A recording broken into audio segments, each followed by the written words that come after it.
함께 읽은 본문 이 13장은 한 가지의 큰 주제를 다루고 있습니다.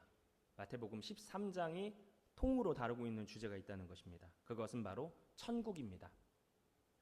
예수님은 13장 전체에서 7가지의 비유를 통해서 천국의 의미, 하나님 나라의 통치, 이와 같은 개념들을 우리에게 설명하고 계십니다. 그런 이유로 우리는 앞으로 2주일 더 이 내용에 대해서 13장 전체의 내용을 계속해서 비유를 알아가고자 합니다. 먼저 오늘은 이 13장의 첫 번째 비유를 보겠습니다. 이 비유는 우리에게 잘 알려진 4가지 땅에 떨어진 씨앗이라는 그런 제목을 가진 비유입니다. 그 내용은 이렇습니다. 농부가 밭에 나가서 씨를 뿌립니다. 뿌릴 때 덜어는 길가에도 떨어지고, 덜어는 흙이 얕은 돌밭에 떨어지고, 또 덜어는 가시떨기 위에 떨어지고, 덜어는 좋은 땅에 떨어졌다는 것입니다.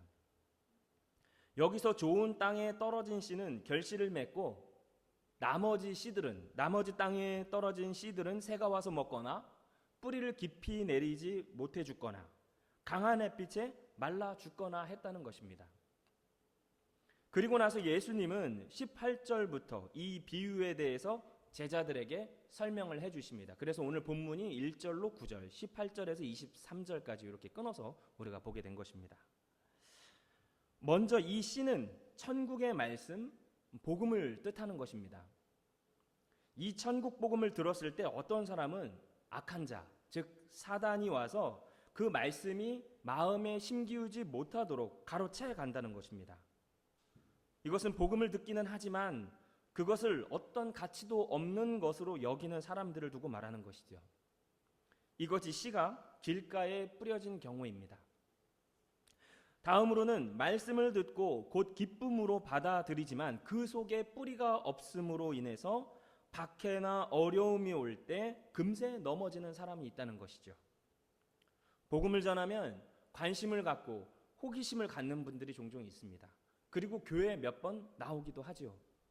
그러나 주변에서 교회를 다니는 것에 대해서 부정적이고 기독교 신앙을 갖는 거에서 누군가 반대한다고 하면 그분들은 금세 마음에서 그 복음에 대한 기대감이 사라져버리고 이내 교회에 나오지도 않고 복음에 대해서 더 알고자 할 마음의 의지도 꺾여버리는 그런 모습들을 보게 됩니다. 복음이 듣는 이에게는 잠시나마 희망이 되기는 했지만 이 외적인 저항, 반대에 부딪힐 때 그 힘을 이길 만큼, 저항할 수 있을 만큼 그 말씀이, 복음이 심령에 깊이 뿌리 내리지 못했다는 겁니다. 이것이 바로 돌밭에 씨가 뿌려진 것이라고 주님께서는 설명하고 계십니다. 그 다음은 가시떨기에 씨가 떨어진 경우입니다. 이것은 말씀을 들었으나 세상의 염려와 재물의 유혹에 말씀이 막혀서 결실하지 못했다라는 것이죠. 이것을 헬라어 원어 그대로 한번 해석을 해보게 되면 이런 의미를 갖습니다. 세상의 염려와 부요함의 속임수가 그 말씀을 완전히 질식시켜버렸다. 그것입니다. 세상을 살아갈 때 우리 마음을 가장 많이 흔드는 것은 바로 세상에 대한 근심과 걱정, 그리고 거기에서 비롯된 불안함입니다. 우리는 삶이 가진 근본적인 불안을 해결하기 위해서 많은 에너지를 우리 삶에 쏟아붓고 살아갑니다. 더불어 재물이 여유가 있어도 우리는 천국에 대한 소망을 붙들지 못하고 살아갑니다. 육신적인 필요, 자신의 욕구가 만족되어지게 되면 인간은 의례껏 마음이 높아져서 하나님을 바라보지 않게 되는 것이죠. 이런 모습들, 근심과 걱정에 쌓여서 신앙이 더 자라지 못하고 결실하지 못하는 것, 또는 세상적인 풍요와 여유로움으로 인해서 하나님에 대한 간절함이 사라지게 되는 이 모습들이 어쩌면 오늘을 살아가는 우리 신앙인들의 가장 보편적인 모습이 아닌가 한번 생각해 보게 됩니다. 마지막으로 소개되는 것은 좋은 땅에 씨앗이 뿌려졌다라는 것입니다. 이것은 말씀을 듣고 깨달아 결실을 맺는다라는 의미죠. 말씀을 잘 깨닫고 그 말씀이 요청하는 삶을 잘 살아낸다는 것입니다. 예수님께서 소개하시는 이 4가지 밭에 뿌린 씨의 비유는 우리로 하여금 말씀을 마음에 잘 받아 결실을 맺는 삶으로 초대하고 있다는 것입니다. 그런데 오늘 이 말씀은 좋은 밭이 되어 살라는 것만으로 그 비유의 의미가 전부라고 말할 수는 없습니다.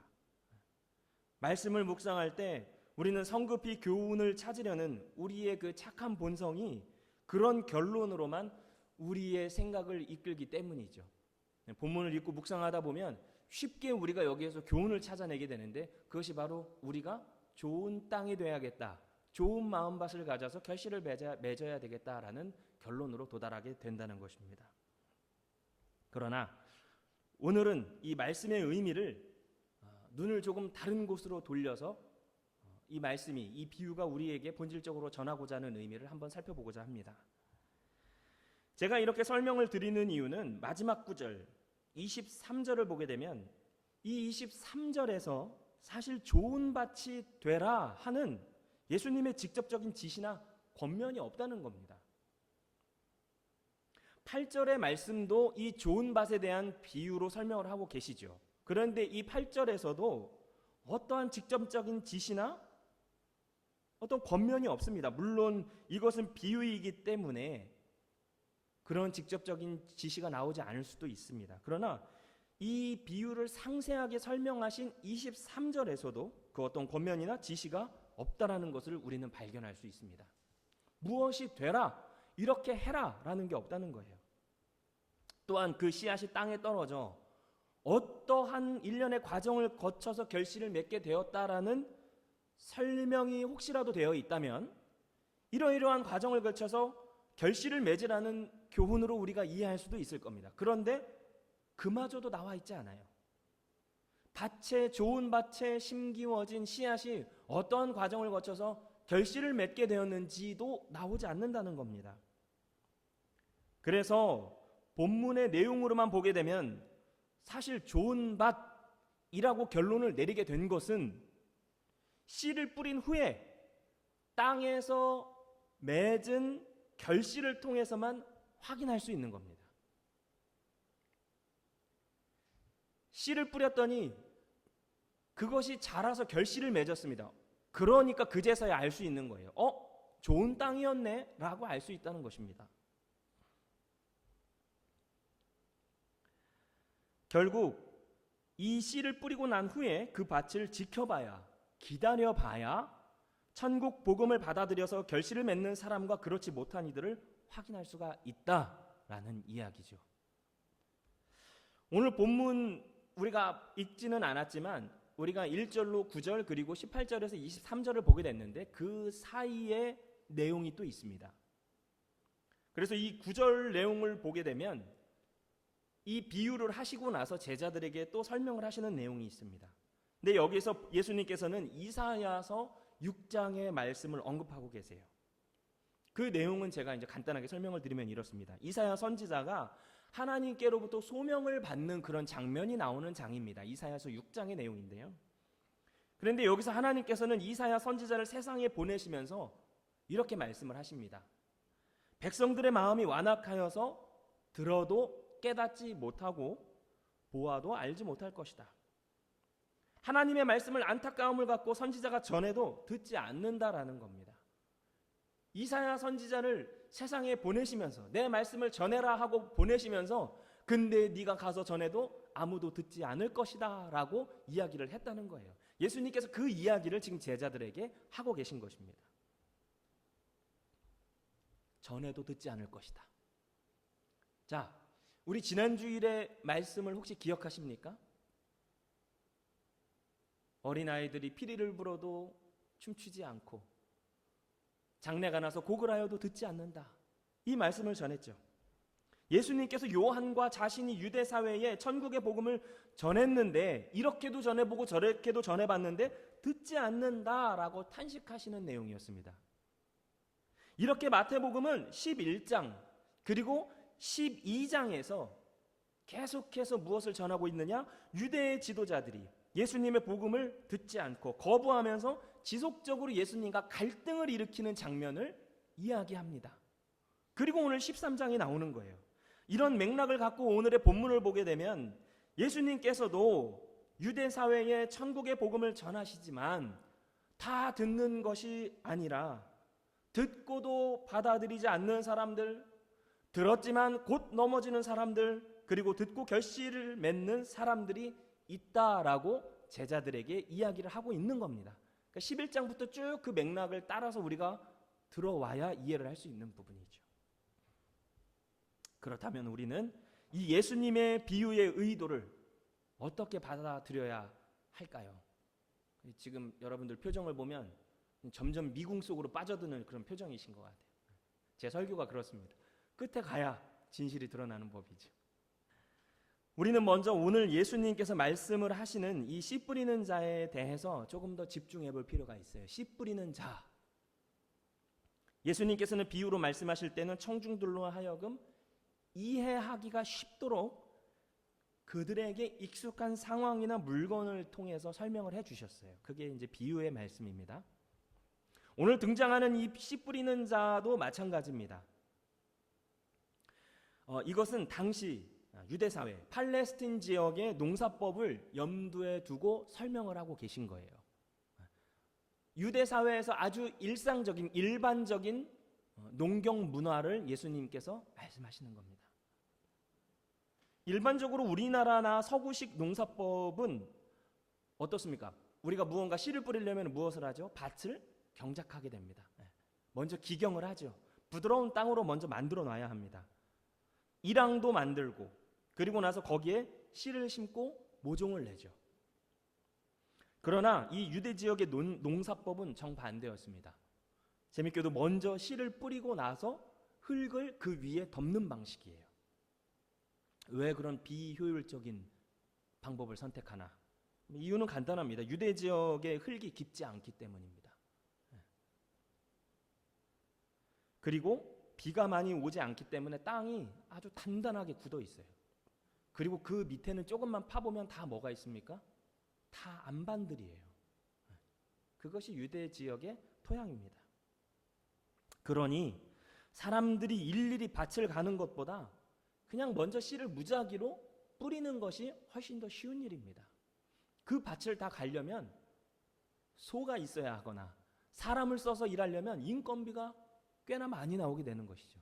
그거보다는 씨값이 더 싼 것이죠. 그렇게 이들은 방법을 선택한 것입니다. 이러한 농사 방식을 잘 알고 있던 예수님 앞에 청중들은 이 비유를 들으면서 금방 이해하였습니다. 뿌린 씨앗이 다 자라는 게 아니지. 맞지.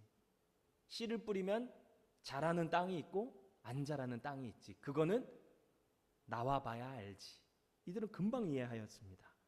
그리고 씨 뿌리는 농부의 수고와 인내를 그들은 금세 이해할 수 있었습니다.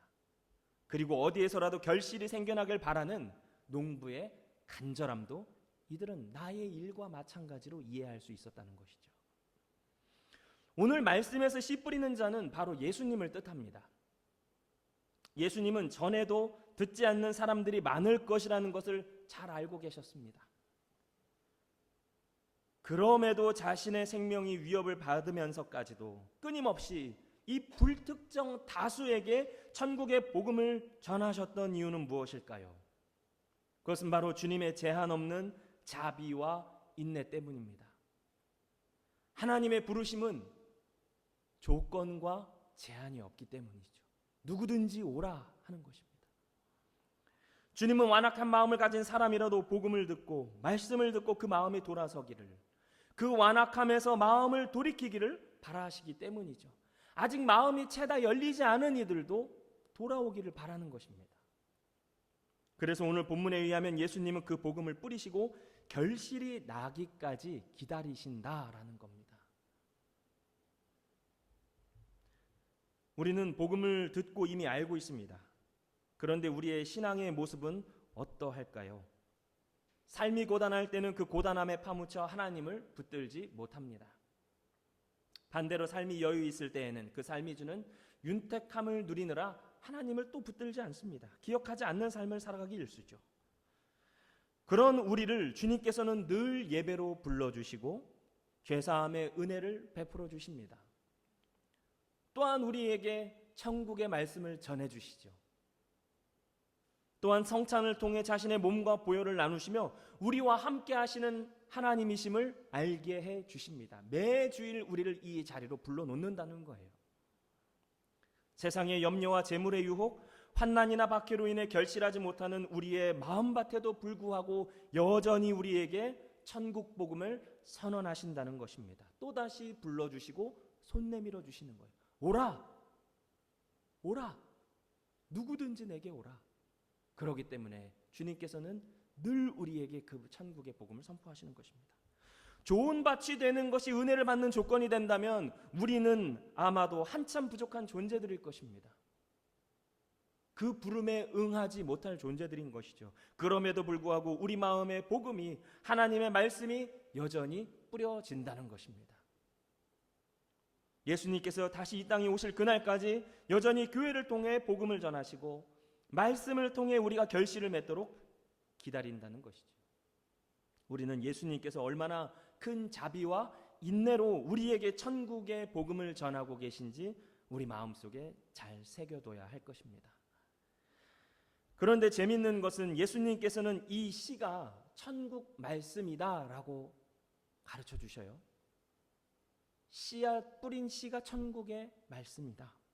다시 말해서 하늘의 말씀이 땅에 임했다라는 것입니다. 씨가 땅에 심기워졌어요. 뿌려졌습니다. 이것은 무엇입니까? 하늘의 말씀이 땅에 심기워졌습니다. 우리에게 찾아 들어왔다는 얘기입니다. 우리 마음에 다 뿌리신다는 거예요. 우리의 삶에도 씨를 뿌리시는 겁니다.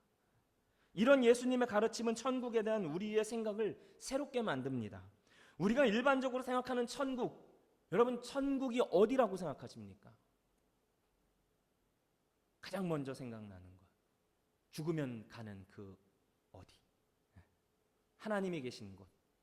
동서고금을 막론하고 일반적인 천국에 대한 개념은 신들의 세상, 하나님이 계신 곳, 죽으면 가는 그 어떤 곳이라고 우리는 생각한다는 것이죠. 그러나 예수님은 그 하늘의 말씀이 땅에, 우리가 사는 삶에 떨어졌다라고 이야기하십니다. 또한 13장 11절을 보면 예수님께서는 이렇게 말씀을 하고 계세요. 11절입니다. 이 비유를 통해서 천국의 비밀을 알게 하는 것이다 라고 설명을 해주십니다. 이 비유를 통해 천국의 비밀을 알게 하신다. 천국의 비밀은 예수님께서 선언하시는, 우리에게 전하시는 그 말씀이죠. 그 복음을 우리가 받아들일 때 심령이, 그 삶이 천국이 된다라는 것입니다. 천국의 비밀을 알려줄게. 이 비유 속에 나타나 있어. 그럼 그 천국의 비밀이 무엇이냐? 씨앗이 뿌리워져서 받는 사람도 있고 안 받는 사람도 있는데 그 말씀에 심기어지면 그게 그 심령에 천국이 임한다는 것입니다. 그게 바로 천국의 비밀이라는 것입니다. 그렇다면 천국은 어디가 되라는 것입니까? 우리의 마음이 천국이 되어야 한다는 겁니다.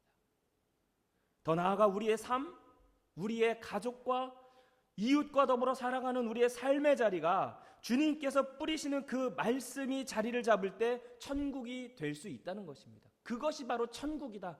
천국이 다른 어디에 있는 것이 아니다. 바로 너희의 삶 속에, 너희의 심령 가운데 있다는 것입니다. 그것을 받아들일 때 우리 마음속에 천국이 임한다는 것입니다. 놀라운 선언이죠. 우리가 누가복음 17장 20절로 21절 말씀 한번 찾아보겠습니다. 같이 한번 읽겠습니다. 바리새인들이 하나님의 나라가 어느 때에 임하나이까 묻거늘 예수께서 대답하여 이르시되 하나님의 나라는 볼 수 있게 임하는 곳이 아니요 또 여기 있다 저기 있다가도 못하리니 하나님의 나라는 너희 안에 있느니라. 아멘. 자, 하나님의 나라는 어디에 있다고 말씀하십니까? 너희 안에 있어. 우리 안에 있다. 예수님은 그것을 선포하러 오신 겁니다. 여러분 그 천국을 누리시기를 바랍니다. 물론 그 천국을 지금 누리지 못할 수 있습니다. 예수님의 비유에 나와 있듯이 마음이 완악하여서 주변의 핍박 때문에 또 삶의 무게 때문에 또는 세상 재물과 세상의 재미로 우리가 마음의 천국을 제대로 누리지 못할 수 있습니다. 그러나 주님께서는 오늘도 여전히 말씀을 선언하십니다. 성찬을 통해 우리 속에 천국이 임하도록 예배의 자리로 불러주십니다. 그 부르심의 마음을 열고 주님의 말씀과 베푸시는 성찬에 여러분들이 젖어 들어가시기를 바랍니다. 반복해서 주님께서 그 씨를 뿌리시는 것은 단번에 알아채는 사람도 있겠지만 단번에 알아채지 못할 만한 마음의 밭들이 있기 때문입니다. 그러니 좋은 밭만 살아남아라, 좋은 밭만 은혜 받아라가 아니라 아직 채 그 씨앗이 심기어서 자라지 못하는 밭이라도 주님께서는 여전히 반복하여 뿌리시고 무제한적으로 뿌리시고 대상을 가리지 않고 오늘도 여전히 뿌리신다는 사실입니다. 그렇기 때문에 우리를 교회로 부르시고 말씀과 성찬을 통해 우리에게 은혜를 주실 때, 그것을 받아 누릴 때 우리 안에서 어느새 자라난 주님의 평강과 기쁨, 또 이웃을 향한 자비로운 마음이 우리 삶을 그 무엇이 더 필요하지 않은 하나님의 나라, 복잡한 인생사에 흔들리지 않는 천국이 되게 하실 것입니다. 더 나아가서 비유를 통해 보여주신 천국 복음을 뿌리는 이 사명은 교회로 부름받은 우리에게도 동일하게 적용이 됩니다. 우리가 그 비유를 통해 알게 되었으니, 주님을 통해 그 천국 복음을 마음에 받았다면 우리도 마찬가지로 세상에 나아가 그 사실을 전해야 된다는 사실이죠. 우리도 그 씨를 뿌려야 한다는 것입니다. 주님의 자비와 인내하심을 마음에 새겨 복음을 전해야 하는 것이죠. 주님은 우리가 사는 세상으로 들어오셔서 직접 그 복음의 씨를 우리 마음에 뿌리셨습니다. 이 땅에 우리가 살아가는 삶에 뿌리신다는 것이죠. 그렇기 때문에 우리도 세상으로 나아가서 밭을 가리지 말고 충분히 많이 뿌려야 하는 것입니다. 복음이 들어가지 않을 것 같아도, 하나님의 말씀을 가치 없는 것으로 여길 것 같아도 우리는 전해야 하는 것이죠.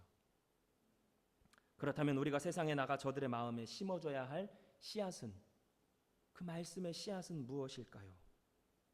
오늘 우리가 읽은 시편 65편 9절로 13절입니다.